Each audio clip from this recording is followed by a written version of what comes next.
Bună, dragii mei, bine ați venit, bine ați revenit. Sunt Meme și ca de fiecare dată înainte de a începe, vă reamintesc cât de minunați și de puternici sunteți. Astăzi vorbim despre energia zilei ce urmează, la nivel de potențial. Sigur că aceste informații sunt valabile și pentru acel moment în care accesezi tu înregistrarea. Timpul este relativ, voi luați-vă de aici informațiile care simțiți că se aplică pe situațiile voastre de viață. Vă mulțumesc pentru vizionare, pentru mesaje și suport și vă invit cu drag să vă abonați și să apreciați aceste clipuri ori de câte ori aveți ocazia. Să vedem așadar, avem o zi de vibrație 21, iar acest număr este un număr foarte complex. Pe lângă faptul că el reprezintă vitejia sau controlul în viața noastră, ceea ce avem curaj să schimbăm sau ceea ce ne controlează și nu suntem conștienți de asta, avem și arcana lumea, care de asemenea ne spune un singur lucru: concluzii trase până acum și încheierea unui capitol important din viața noastră. Ne putem simți împliniți, mulțumiți de ceea ce am realizat până acum sau avem acest prilej important de a schimba lucrurile pentru a nu repeta istoria sau pentru a ne îndepărta de ceea ce nu a fost funcțional în viața noastră. La nivel energetic și astrologic, această zi cu precădere marchează un prag energetic și simbolic. Dacă ieri am avut un coridor, astăzi am ajuns în fața unui prag pe care îl trecem. Cum? Asta depinde de fiecare dintre noi.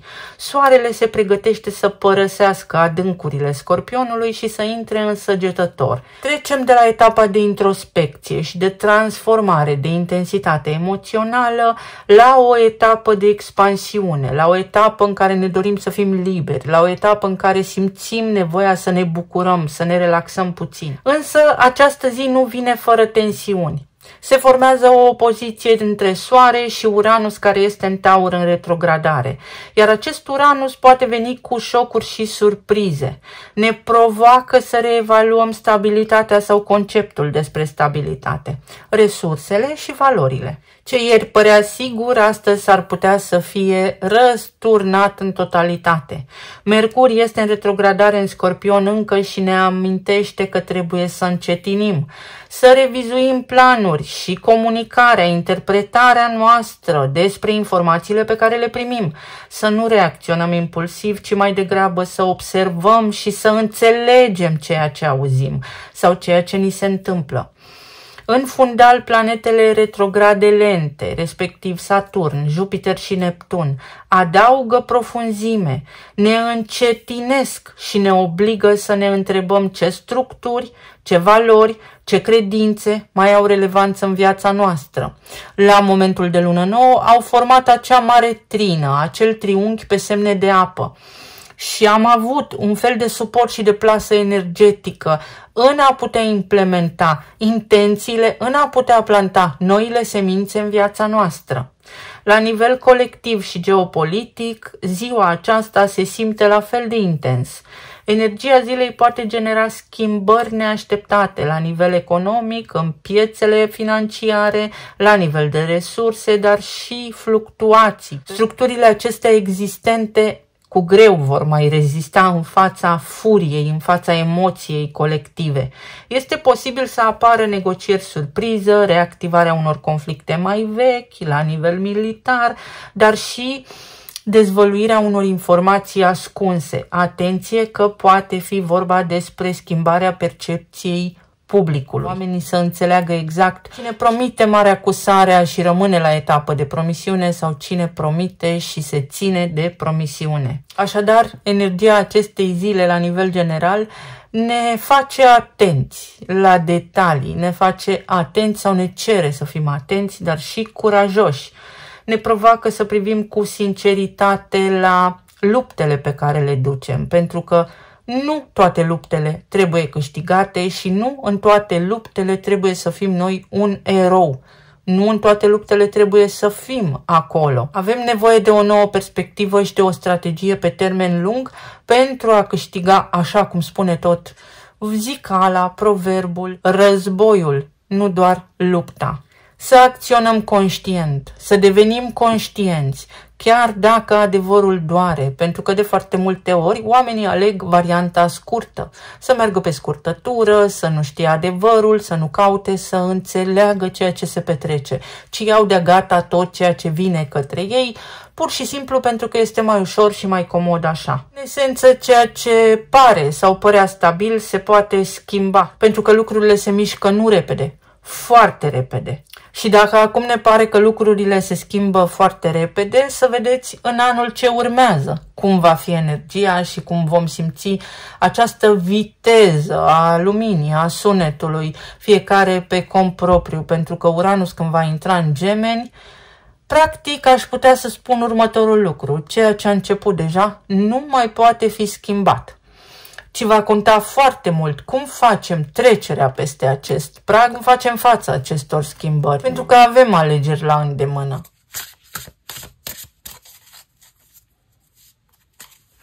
Să vedem ce ne spune în primă fază oracolul, apoi tarotul și apoi ce ne spun talismanele. Avem salvia, înțelepciune, purificare și armonie. Să privești evenimentele din viața ta cu înțelepciune, cu detașare, pentru că așa te poți liniști. Așa îți poți găsi liniștea. Pe de altă parte, poți acționa, poți trăi, poți simți astăzi lucruri care, și dacă te incomodează, le poți ține la distanță de tine. Prin mintea superioară, inima casei, inima și focul, siguranță, confort și conexiuni spirituale.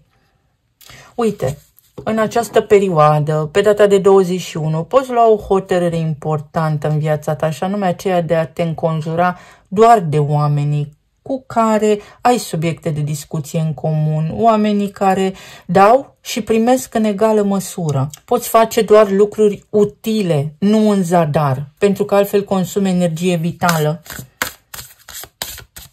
Despre asta va fi vorba și este și ziua planetei Venus, deci poate fi o zi mai armonioasă în pofida tuturor opozițiilor și tranzitelor actuale.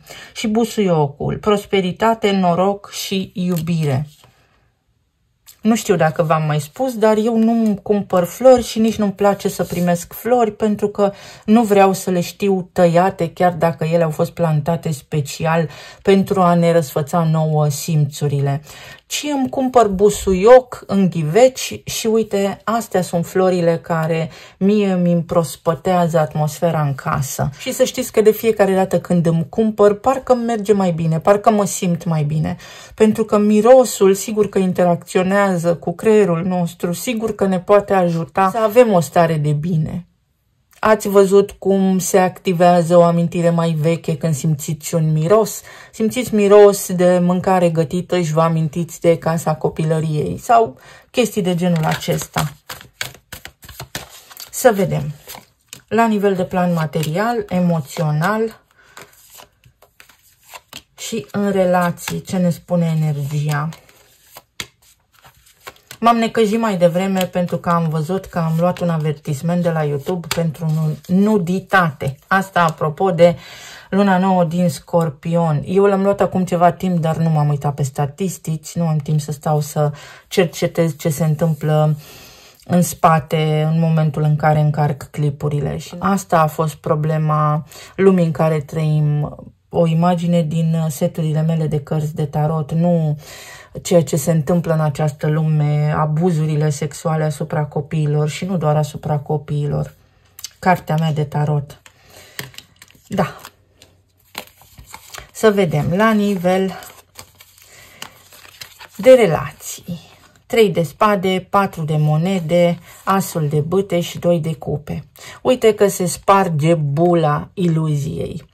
Avem 3 de spade și 4 de monede, care în esență înseamnă faptul că avem o continuă supărare, avem o continuă frustrare, avem o durere pe care inconștient o menținem în viața noastră.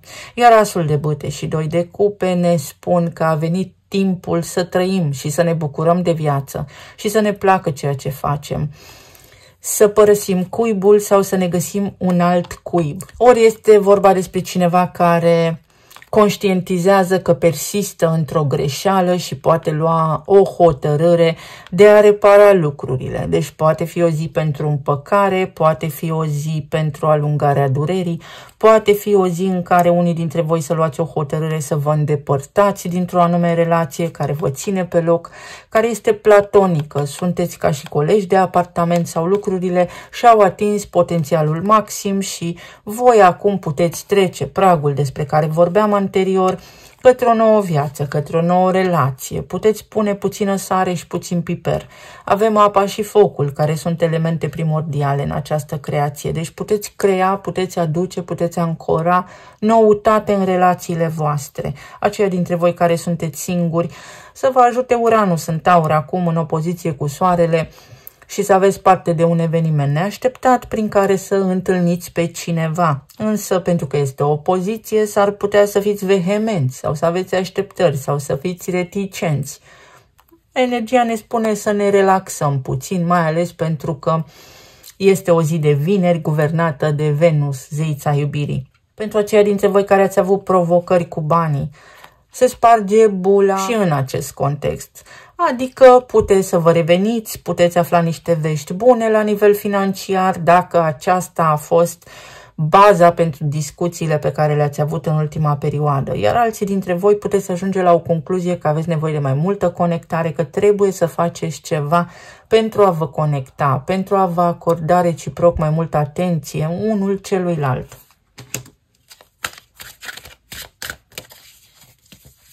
Aici încetează o luptă. Se poate trece peste o pierdere, peste o trădare, peste o atitudine compromisă a cuiva. Asul de spade. Poți afla un adevăr, poți lua o hotărâre, poți avea o discuție, se cere o discuție, poate fi vorba despre 6-7 zile, ceva ce s-a întâmplat acum 6-7 zile, 6-7 luni, poate fi vorba despre o tranziție, o schimbare a cuiva drag, poate fi vorba despre o veste pe care o afli și nu te așteptai, în ceea ce privește acțiunile partenerului sau partenerei tale de viață. Este o zi care cere adevăr și este o zi care ne cheamă în fața faptului împlinit. Având în vedere că avem numărul 21, cere și un pic de curaj energia aceasta de la noi. Ori lăsăm lucrurile așa cum sunt și nu ne mai plângem, ne conformăm, ne adaptăm la ceea ce avem deja, ori putem schimba lucrurile printr-un act de curaj, prin a ne așeza toți la o masă și a ne spune părerea, dar nu într-o formă sau sub o formă reactivă, impulsivă, ci cu răbdare, reflectând la ceea ce spunem, gândindu-ne de 2 ori înainte, pentru că Mercur este în retrogradare în Scorpion. Discutăm și despre ceea ce nu ne place, trebuie să discutăm. Ia uite, asul de cupe. Și s-a deschis singur. Asul de cupe. 2 de cupe, deci poate fi un potențial extraordinar de bun pe zona de relații în această perioadă, ceva ce începe acum, nu ceva ce trăim izolat doar în acest moment. O nouă iubire sau o concluzie, dar cu care suntem sau de care suntem mulțumiți. La nivel de plan financiar, material, la locul de muncă, avem 6 de spade, cavalerul de bâte, cavalerul de monede și 4 de spade. Unii dintre voi vă pregătiți pentru un concediu sau vă puteți lua un concediu sau ajungeți la concluzia că aveți nevoie de câteva zile libere. Pentru alții dintre voi apare o schimbare și poate fi ceva neașteptat sau poate fi vorba despre schimbările bruște prin care ați trecut recent, despre lucrurile pe care le-ați făcut recent și v-au epuizat fizic, energetic, care se încheie acum. Se stabilește ceva. De la cavalerul de bâte ajungem la cavalerul de monede. Asta înseamnă că se face o tranziție de la haos la odihnă pe zona planului financiar, adică se realizează ceva, obțineți ceva, ceva ce a durat mult timp.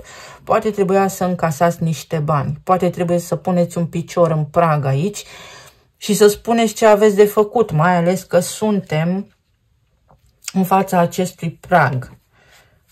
pentru că energia este conturată de așa natură, este o mutare. Poate unii dintre voi vreți să ieșiți din zona de confort și să schimbați locul de muncă. Și uite că puteți avea succes, însă să alegeți cu înțelepciune. Aveți protecție. Nu este ca și când vă aruncați în ocean și nu știți să înnotați. Avem acolo o plută, avem un colac de salvare, avem o barcă care ne poate ajuta. Deci sunt pe parcursul vieții voastre aici niște oameni care vă pot întinde o mână de ajutor sau niște evenimente fericite pe care le puteți trăi. Iar pentru alții dintre voi energia spune în felul următor: faci foarte multe, dar din când în când trebuie să apeși frâna, să încetinești. Iar asta spune și Saturn în Pește acum, pentru că dacă nu o faci, Saturn în Pești înseamnă că trebuie să fii foarte atent la sănătatea ta. Asta înseamnă că poți ajunge să fii tras pe tușă, da, pe margine, împotriva voinței tale. Cât te faci? Până unde te poți extinde? Este și o zi în care poți planifica o extindere, o scalare a afacerii, dacă sunteți antreprenori.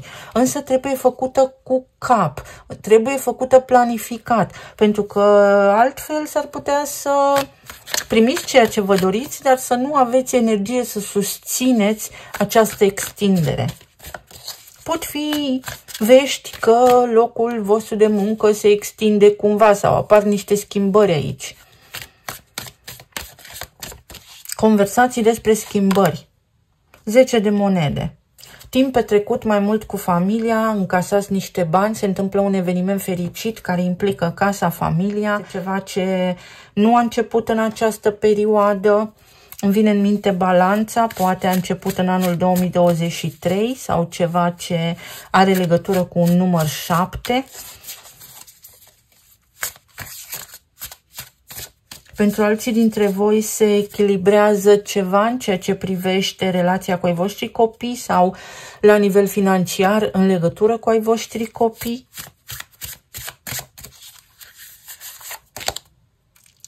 Opt de cupe. Vă eliberați. Este o trecere, o schimbare. La nivel profesional sau financiar se schimbă ceva și uite, totul a început de ieri, de la luna nouă din Scorpion. Punerea piciorului în prag și alegerea luptelor sau să alegeți unde vă puneți energia. Poate fi și o așteptare, exact cum am spus ieri, care ia sfârșit pentru că faceți voi ceva în acest sens. Dacă cineva a uitat de voi, faceți-vă simțită prezența.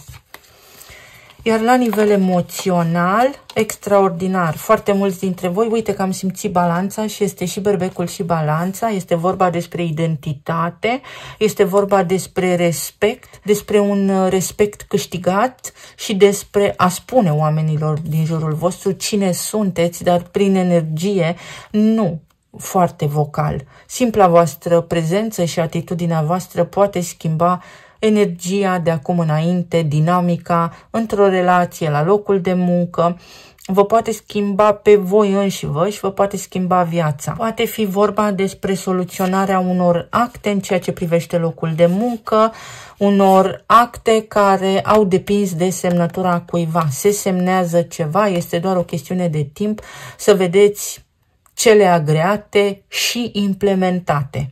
De asemenea, poate fi vorba despre o acțiune asupra căreia ați zăbovit, ați stat prea mult timp. Ați stat prea mult timp pe gânduri într-un anume context din viața voastră, iar acum energia vă spune că puteți face un pas mic peste acel prag despre care am vorbit, pentru că este sigur și pentru că sunteți în fața unui început. Acesta este doar începutul, ceea ce urmează se creează pe parcurs. Pentru alții dintre voi este o recalibrare, o negociere. Cumva veți reuși să calmați o situație de criză. Aveți un bun management al crizei. Știți să gestionați ceva ce implică o criză. Criza financiară, care începe, să știți, și nu vă sperii, vă previn. Mai bine să știți din timp și să vă faceți temele, să găsiți portițe de salvare. Nu am nici cea mai vagă idee cum putem rezolva, pentru că nu avem date istorice pentru ceea ce urmează, pentru acești bani virtuali, pentru aceste decentralizări, banii fiat, sistemul financiar fiat, așa cum îl știm noi, în scurt timp dispare și sunt convinsă că mai vedeți informații de genul acesta. Este o certitudine, nu o presupunere. Și se pot crea comunități în care oamenii să schimbe produse, se pot crea comunități de sprijin reciproc în care ne oferim serviciile, poate pentru bani. Însă perioada de tranziție este una complicată și acum ceva timp v-am lăsat niște date istorice despre hegemonia monetară și cum la fiecare 100 de ani se schimbă lucrurile. De la ultima criză financiară până în momentul prezent sunt aproape 100 de ani. Nu există un dubiu în legătură cu această schimbare. Se schimbă. Viața se schimbă, lumea se schimbă. Nu veți mai recunoaște viața de acum 20-30 de ani. Toate vor părea parcă din altă viață. Pentru alții dintre voi aici este o negociere cu ai voștri copii, o reușită, ceva se echilibrează în viața lor. Poate fi pentru unii dintre voi o discuție complexă cu ai voștri copii în ceea ce privește identitatea, mai ales dacă trăiți prin țările vestice, acolo unde copiii sunt încurajați să își schimbe genul, să fie foarte deschiși la acest mod de a gândi, la această mentalitate. Să fiți vigilenți în acest sens. Transformarea. Se schimbă ceva în legătură cu identitatea ta, se poate schimba ceva în relațiile tale, pot crește lucrurile, pot apărea lucruri bune. Nouă de bâte spune să nu te temi pentru că ai experiență. O istorie veche se încheie, ceva istoric se încheie. Poate lucrați în vreun domeniu care are legătură cu istoria. Nu se mai repetă istoria. Dacă interveniți acum, nu se mai repetă istoria. Și 3 de monede. Iar pentru alții dintre voi este vorba despre o colaborare care necesită o încheiere, o ajustare, o transformare, pentru că altfel se va repeta istoria. Deci energia zilei vă face atenți la faptul că trebuie să vă respectați în primul rând voi pe voi înșivă. Și aici poate fi vorba despre orice relație 1 la 1 conștientă cu altcineva. Acolo este necesar să puneți un picior în prag, pentru că altminteri oamenii vă vor lua de-a gata, au senzația că li se cuvine ceva.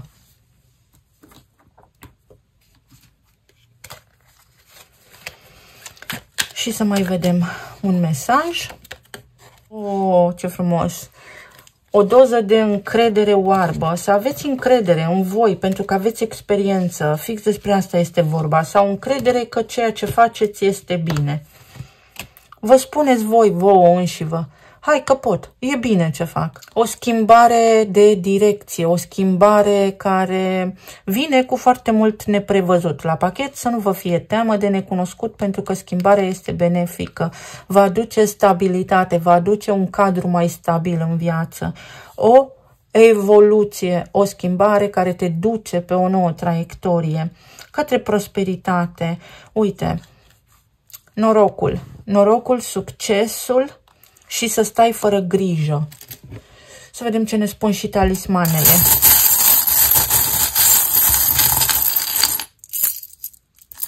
Pot fi și lucruri legate de zona imobiliară. Stai fără grijă că ceva se rezolvă. Se încheie o poveste care a fost ciclică. Acolo unde te-ai zbătut, precum peștele pe uscat, uite, prea multe gânduri, prea multe discuții, prea multă interacțiune fără sens. Spânzuratul. Am vorbit, am discutat, lucrurile au rămas așa în limbo, fără soluție, însă uite că apare soluția. Soluția vine ori din partea unui judecător, ori din partea unei instanțe, ori din partea unei instituții, ori din partea ta, pentru că ești înțelept. Găsești cuvintele potrivite să spui ceea ce-ți dorești. Și este ireversibil, adică poți avea succes. 8 de bâte. Nu vei fi interpretat greșit. Cineva nu interpretează greșit mesajele. Este o discuție cu sens, o discuție care îți aduce încredere în suflet. Uite, îți dă încredere să mergi mai departe. o relație bună cu ai tăi copii sau copiii tăi rezolvă niște lucruri, au nevoie de sprijinul tău necondiționat, nu de judecata ta în această perioadă. Fii blând, fii înțelept și oferă un sfat bun, niște analize medicale, niște indici sau ceva trebuie ținut sub control. Pentru alții dintre voi este vorba despre a înțelege cât permiteți celor din jurul vostru să ia de la voi, pentru că a existat un schimb incorect. S-a luat, dar înapoi nu ați primit în egală măsură, iar pentru alții dintre voi poate fi o zi extraordinar de bună pentru relaxare, forța creativă din voi, idei, foarte multe idei despre cum să soluționați ceva anume. Vă mulțumesc foarte mult, vă doresc să aveți o zi minunată, să fiți bine, sănătoși și iubiți și să ne auzim cu bine și data viitoare. Pa, pa!